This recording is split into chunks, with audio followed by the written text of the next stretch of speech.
Hello students, last time पे हम लोग गॉस का प्रमेय पढ़े थे और गॉस के प्रमेय में उसका प्रूफ पढ़ा था।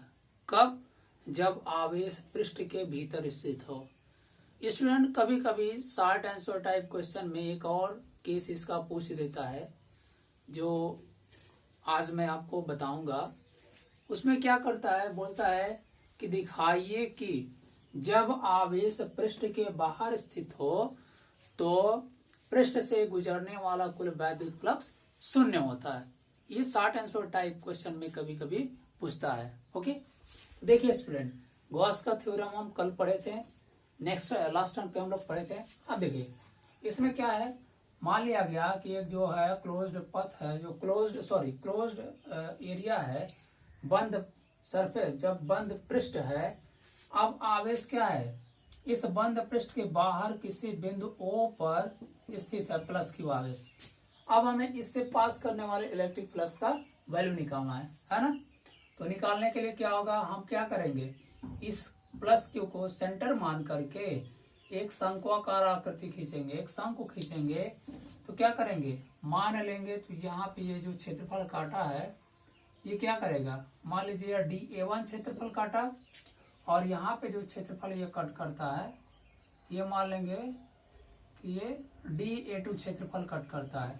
ठीक, एक चीज और जान लीजिए स्टूडेंट, किसी भी बंद पृष्ठ में जो फ्लक्स प्रवेश करता है वो नेगेटिव होता है और जो फ्लक्स बाहर निकलता है वो पॉजिटिव होगा। यानी पृष्ठ में प्रवेश करने वाला फ्लक्स नेगेटिव और पृष्ठ से बाहर निकलने वाला जो फ्लक्स होता है वो पॉजिटिव होता है। अब देखिए हम लोग क्या DA1 क्षेत्रफल से अगर फ्लक्स पास करता है, पिछले वाले जब गॉस थ्योरम प्रूव कर रहे थे तो हम लोग निकाले थे d phi is equal to Q upon 4 pi epsilon naught d omega. अगर देखिए जो घन कोण इस पे DA1 अंतरित करेगा, मान लीजिए d ओमेगा अंतरित कर रहा है, DA1 क्षेत्रफल द्वारा इस पे अंतरित को घन कोण d ओमेगा है, तो DA2 द्वारा भी क्या होगा, d ओमेगा ही घन कोण बनेगा। देखो इस तरीके से, तो जितना है जैसे ये जा रहा है वैसे ये भी जा रहा है ऐसे, तो उतना ही कोण दोनों बनाएंगे, ये और ये दोनों मिल इतना ही सेम एंगल बनाएंगे। ठीक, तो क्या होगा, अब क्या करेंगे, अब पृष्ठ में प्रवेश करने वाला फ्लक्स है। देखिए हमने क्या माना है, मान लिया एक बिंदु आवेश प्लस क्यू बंद पृष्ठ के बाहर किसी बिंदु O पर स्थित है। अब बिंदु O को शीर्ष मानकर शंकु खींचा जाए तो शंकु खींचने पर यह बंद पृष्ठ को प्रवेश करते समय DA1 क्षेत्रफल काटता है और बाहर निकलते समय DA2 क्षेत्रफल काटता है। यदि इनके द्वारा अंतरित घन कोण d ओमेगा है तो DA1 क्षेत्रफल से DA1 क्षेत्रफल से प्रवेश करने वाले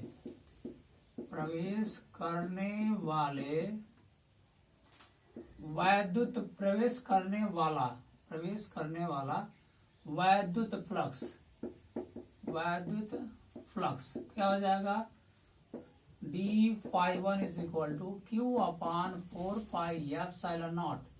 क्या होगा स्टूडेंट, ये प्रवेश कर रहा है ना तो नेगेटिव होगा, और यहाँ d ओमेगा। गॉस थ्योरम के प्रूफ में देखिए DA1 क्षेत्रफल से प्रवेश करने वाला या DA1 क्षेत्रफल द्वारा जो पास करने वाला हम लोग फ्लक्स निकाले थे, वहां पे ये टर्म आया था d phi is equal to Q upon 4 pi epsilon naught d omega. वही चीज यहाँ पे यूज किया जाएगा। ठीक, पास अंदर प्रवेश कर रहा है तो निगेटिव ले लेंगे, और यहाँ इससे बाहर निकलने वाला तथा देखिए पुनः क्या होगा, DA2 क्षेत्रफल से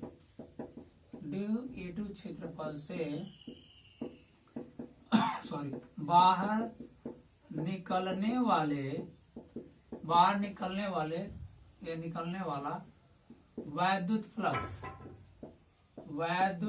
फ्लक्स क्या हो जाएगा, d phi 2 is equal to plus Q upon 4 pi epsilon naught d omega. ठीक, अब क्या करेंगे, अतः बंद पृष्ठ से बंद पृष्ठ से संबद्ध वैद्युत फ्लक्स, संबद्ध वैद्युत फ्लक्स क्या हो जाएगा, phi is equal to d∅1 plus d∅2। क्या हो जाएगा, यहाँ से वैल्यू रखो दोनों का, क्या हो जाएगा, phi is equal to minus Q upon 4 epsilon naught D omega plus Q upon 4 epsilon naught D omega. देखो माइनस और प्लस, माइनस सेम चीज है, कैंसिल हो जाएगा, 0 हो जाएगा, ठीक है ना। यानी अगर आवेश क्या होगा, पृष्ठ के, बंद पृष्ठ के बाहर स्थित होगा तो जो पृष्ठ से परिबद्ध फ्लक्स होगा, टोटल फ्लक्स, उसकी वैल्यू 0 होगा। यानी इससे पास करने वाला जो टोटल फ्लक्स का वैल्यू होगा वो 0 होगा। ओके स्टूडेंट, तो ये था गॉस के प्रमेय का सेकेंड पार्ट। जब क्या करता है, शॉर्ट आंसर टाइप में पूछ देता है कभी कभी। अगर आपको एग्जाम में प्रूफ करने के लिए इसको नहीं किया जा रहा तो जो फर्स्ट प्रूफ मैंने बताया था वहीं तक आपको कंप्लीट करके छोड़ देना है।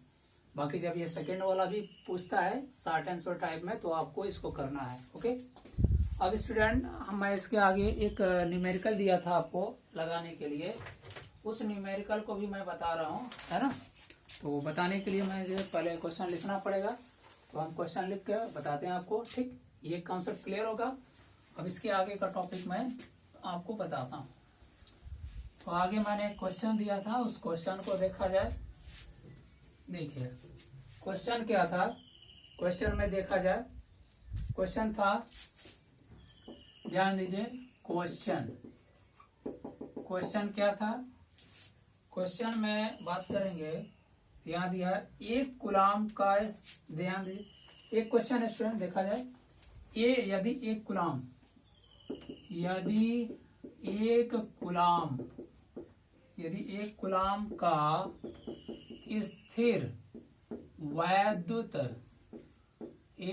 का स्थिर वैद्युत आवेश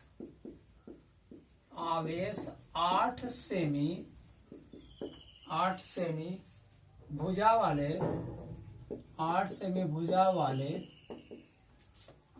भुजा वाले घन के केंद्र पर स्थित है,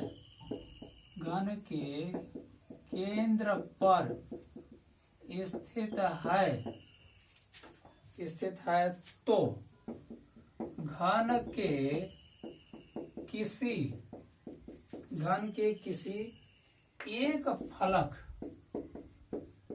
के किसी एक फलक से बाहर निकलने वाले या बाहर आने वाले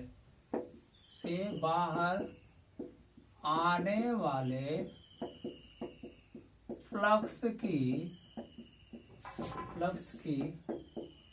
गणना कीजिए। स्टूडेंट ये क्वेश्चन है, ये क्वेश्चन यूपी बोर्ड 2017 में आया है, यूपी बोर्ड 2017 में ये पूछा गया क्वेश्चन है? तो हम सॉल्यूशन देखते हैं इसका, है ना। क्वेश्चन हमने लिख लिया, आप सॉल्यूशन देखते हैं। देखिए स्टूडेंट, क्वेश्चन क्या कह रहा है, एक कूलाम का स्थिर वैद्युत आवेश 8 सेमी भुजा वाले घन के केंद्र पर स्थित है। सबसे पहले हम घन बनाते हैं। देखिए घन मैं बना देता हूँ, यहाँ पे ये घन बना देता हूँ, घन ये बन गया, है ना। अब इस घन के देखिए 8 सेमी भुजा वाला है ना, इस घन के सेंटर पार्ट पे एक कूलाम का, है ना, एक कूलाम का आवेश रखा गया। यहाँ सेंटर मान लीजिए, ओ सेंटर पे एक कूलाम का आवेश रखा गया। तो इसकी किसी एक फलक से पास करने वाले, कोई भी एक फलक से बाहर निकलने वाले वैद्युत फ्लक्स का मान हमें निकालना है, ठीक। तो इसके लिए क्या करेंगे, मान लिया जाए, देखो Q का मान कितना दिया है, 1 कूलाम दिया है ना। बाकी 8 सेमी भुजा उससे मुझे नहीं मतलब है, हमें एप्सिलॉन नॉट की वैल्यू चाहिए। एप्सिलॉन नॉट सभी लोग पढ़ेंगे, 8.85 इंटू 10⁻12। यूनिट क्या लिखेंगे, यूनिट आप लिखेंगे coulomb square upon newton metre square, है ना। ये हो गया। इसके बाद देखिए क्या करना आपको, मान लिया जाए क्या, देखो कोई यहाँ पे क्या फलक, घन के क्या फलक होते हैं बताइए। घन के कुल 6 फलक होते हैं स्टूडेंट। जैसे लूडो का पासा देखते हैं ना, लूडो का जो पासा जिसको आप फेंकते हो, उसमें 6 फलक होते हैं, 1 से 6 तक डिजिट उस पर लिखे रहते हैं ना, वो एक घन होता है, उस पर 6 फलक होते हैं। तो हमको 6 से नहीं निकालना है ना, किसी एक फलक से यानी किसी एक साइड से पास करने वाले फ्लक्स का मान निकालना है। तो घन में कुल 6 फ्लक्स होते हैं ना, तो पहले मान लीजिए, माना क्या, माना घन के किसी एक फलक से गुजरने वाला वैद्युत फ्लक्स क्या है, फाई ई है। तो घन में क्या होगा, है। अब क्या, एक फ्लक्स क्या है, इसे ये फाई ई मान लिया जाए, ठीक। अब क्या होगा, चूंकि घन में क्या होते हैं, घन में कुल 6 फलक होते हैं, 6 फलक होते हैं, ठीक। इसलिए क्या होगा, घन के संपूर्ण घन से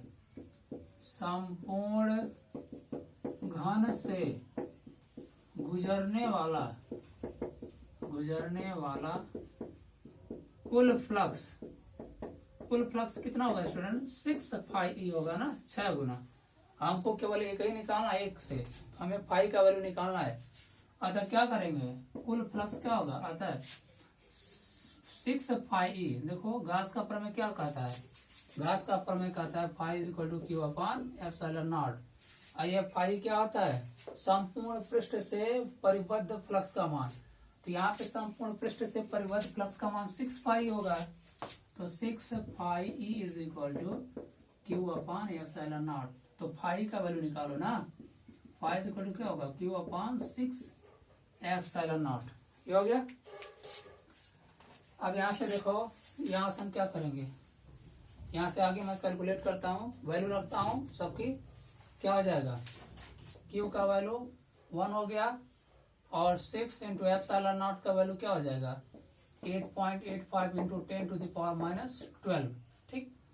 क्या होगा, ये ऊपर जाएगा तो -12 है, तो प्लस 10 टू द पावर 12 हो जाएगा ना। बाकी क्या हो जाएगा, बाकी देखिए 6 से मल्टीप्लाई करो, 6 5 जा 30 के 0, 6 जा 48, और क्या होगा 3 ऐड करो 51, पॉइंट लगा दो, 6 जा 48, और क्या होगा 5 ऐड करेंगे 53, ये होगा ना। अब देखो स्टूडेंट क्या करेंगे, इसमें से 2 पावर आप क्या करो, कम करो, तो 100 लिख सकते हैं ना, 100 इंटू 10 टू द पावर 10। अब आई 53.1 हो जाएगा। यहाँ ये 0 का कोई मतलब नहीं, यहाँ से डेसिमल हटाएंगे, यहाँ से क्या होगा, एक 0 और ऊपर, यानी 10 से ऊपर मल्टीप्लाई 10 से डिवाइड, तो क्या होगा, डेसिमल हटाएंगे तो एक 0 और बढ़ जाएगा, यानी 1000 हो जाएगा, 10 टू द पावर 10 बाई 531। अब इसको सॉल्व करो, काटो, 2 पॉइंट समथिंग आएगा, सॉरी 1 पॉइंट समथिंग, और 1 पॉइंट समथिंग में क्या होगा, 1.88 into 10 to the power 10। Unit क्या आ जाएगा, यूनिट लर्न रखिए आप, न्यूटन मीटर स्क्वायर पर कूलम, है ना, ये यूनिट होता है फाई ई का वैल्यू, ठीक। तो ये आपका आंसर आ गया, ठीक है ना, ये आंसर आ गया। अब स्टूडेंट हम इसके आगे के टॉपिक की चर्चा करेंगे। ये क्वेश्चन हमने बता दिया ना, अब आगे के टॉपिक को हम चर्चा करेंगे। तो इसे मैं इरेज करता हूं आगे के टॉपिक बताने के लिए।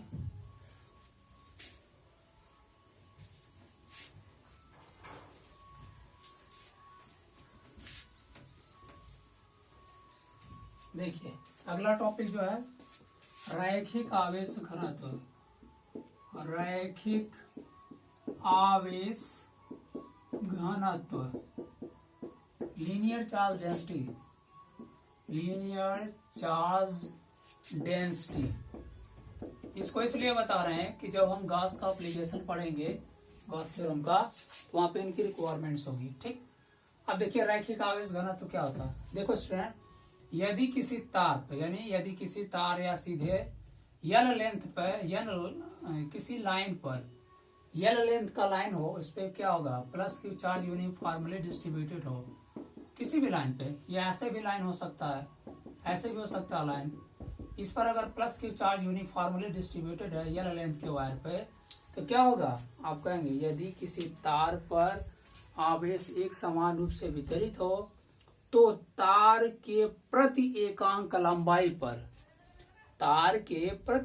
लंबाई पर उपस्थित आवेश की मात्रा को ही तार का रैखिक आवेश घनत्व कहते हैं। ठीक, देखो एल लंबाई पर मान लीजिए क्यू चार्ज को डिस्ट्रीब्यूट किया गया, प्लस क्यू चार्ज को, यल लंबाई को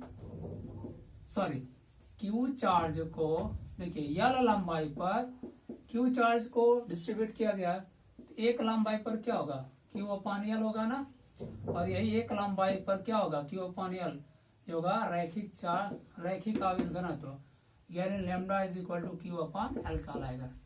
इसको डिफाइन कैसे करेंगे, इसको डिफाइन करने के लिए आप क्या बोलेंगे, डिफाइन करने के लिए हम बोलेंगे क्या होगा, यदि किसी तार पर क्या होगा, आवेश एक समान रूप से वितरित है तो तार के प्रति एकांक लंबाई पर, जो नीचे रहता है उसी को एकांक बोलते हैं, तार के प्रति एकांक लंबाई पर उपस्थित आवेश की मात्रा को तार का रैखिक आवेश घनत्व कहते हैं। ठीक, lambda is equal to Q upon L हो जाएगा।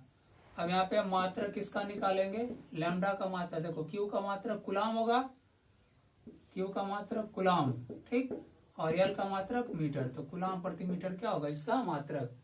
बीमा निकालो, बीमा क्या हो जाएगा, लैम्डा की बीमा, तो लैम्डा की बीमा निकालोगे तो क्या होगा, क्यू का बीमा क्या होगा, A into T, ampere into second लिख सकते हो ना, क्यू बराबर देखो आई इंटू टी लिखते हो, तो आई का एम्पियर और टी का टाइम होता है तो समय का टी हो गया। ठीक, अब बाकी लेंथ है यल हो गया, ऊपर ले जाओ यल पे -1, टी पहले लिख दो ए, ये क्या होगा डायमेंशनल फार्मूला होगा।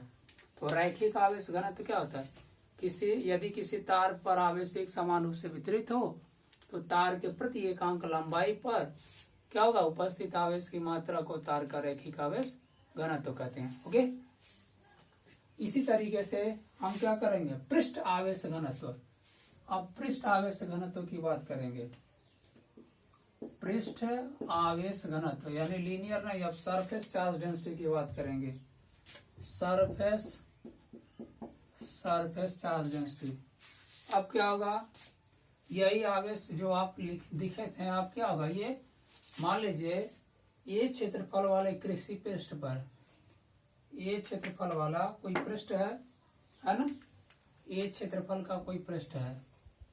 अब क्या किया, ये क्षेत्रफल का कोई पृष्ठ है, इस पर प्लस क्यू आवेश क्या होगा, यूनिफॉर्मली डिस्ट्रीब्यूटेड है, एक समान रूप से वितरित है। यदि कृषि पृष्ठ पर क्या होगा, यदि किसी पृष्ठ पर आवेश एक समान रूप से वितरित हो तो क्या होगा, उसके प्रति एकांक क्षेत्रफल पर उपस्थित आवेश की मात्रा को आवेश का पृष्ठ घनत्व कहते हैं, है ना।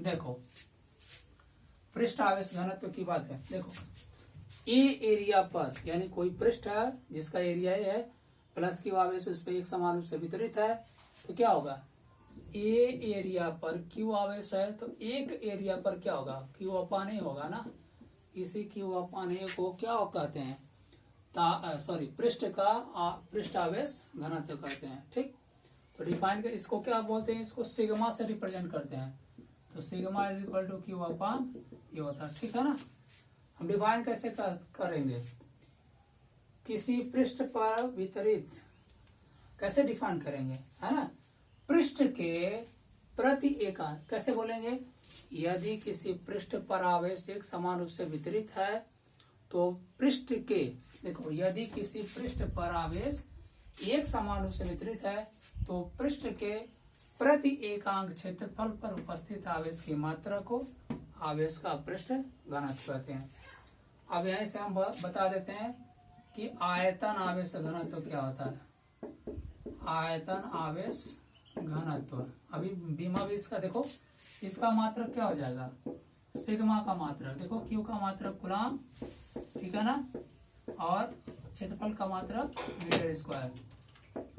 बीमा निकाल लो, क्यू का ए इंटू टी लिखोगे ना, और नीचे एल स्क्वायर होगा क्षेत्रफल का, तो ऊपर जाएगा एल पे माइनस 2 होगा ना, क्या हो जाएगा एल पे माइनस 2 टी ए बीमा हो गया। आयतन आवेश घनत्व तो क्या हो जाएगा, यदि भी आयतन में प्लस क्यू चार्ज, अगर भी आयतन में प्लस क्यू चार्ज, ये आयतन भी है, इसमें प्लस क्यू चार्ज को एक समान रूप से वितरित कर दो, तो इस आयतन प्रत्येक इस देखिए इस पृष्ठ के प्रत्येकांक आयतन में, यानी इसमें अगर भी आयतन में प्लस क्यू चार्ज अगर वितरित कर दिया जाए तो प्रत्येकांक आयतन में उपस्थित आवेश की मात्रा को आयतन आवेश घनत्व कहते हैं। देखो भी आयतन में क्यू आवेश वितरित है, तो एक आयतन में क्या होगा क्यू अपान भी ना, इसी क्यू अपान भी टर्म जो आएगा उसी को हम क्या कह दें आयतन आवेश घनत्व, इसको रो से प्रदर्शित करते हैं, यानी रो इक्वल टू क्यू अपान भी हो जाएगा। ठीक, तो आयतन डिफिनेशन कैसे दोगे, जो नीचे रहता है उसको एकांक मानो, क्या होगा एकांक आयतन पर उपस्थित आवेश की मात्रा को आवेश का आयतन आवेश घनत्व कहते हैं। इसका मात्रक लिखोगे तो मात्रक क्या हो जाएगा, क्यू का मात्रक कूलम, ठीक, बी का मात्रक मीटर क्यू हो जाएगा, बीमा क्या हो जाएगा, क्या हो जाएगा बीमा, क्या होगा कूलम क्यू की जगह ए इंटू टी लिखोगे और आयतन की जगह एल क्यू क्या हो जाएगा, ऊपर चला जाएगा एल पे माइनस 3 ए या टी, ये हो गया, ठीक है ना, ये डायमेंशनल फार्मूला बीमा आ गया, ठीक है ना, दिख रहा है बीमा, नहीं दिख रहा है, चलो यहाँ लिख देते हैं बीमा, आयतन आवेश घनत्व का बीमा क्या होगा एल पे माइनस 3 टी ए हो जाएगा, ठीक है, ये डायमेंशनल फार्मूला होगा आवेश का आयतन घनत्व। तो इस तरीके से ये छोटे छोटे टर्म है, बीच बीच में जब हम कोई टॉपिक पढ़ते हैं गास के प्रमेय के अनुप्रयोग में, तो उसमें ये छोटे छोटे टर्म आते हैं, इसलिए इनको हमने यहीं क्लियर कर दिया। ओके, तो आज के टॉपिक में हम आज के लेक्चर में यहाँ तक कंप्लीट करते हैं, क्लोज करते हैं, बाकी की चीजें हम नेक्स्ट वीडियो में क्लियर करेंगे। ओके स्टूडेंट, ओके, तो आज यहीं बंद किया जाता है। ओके।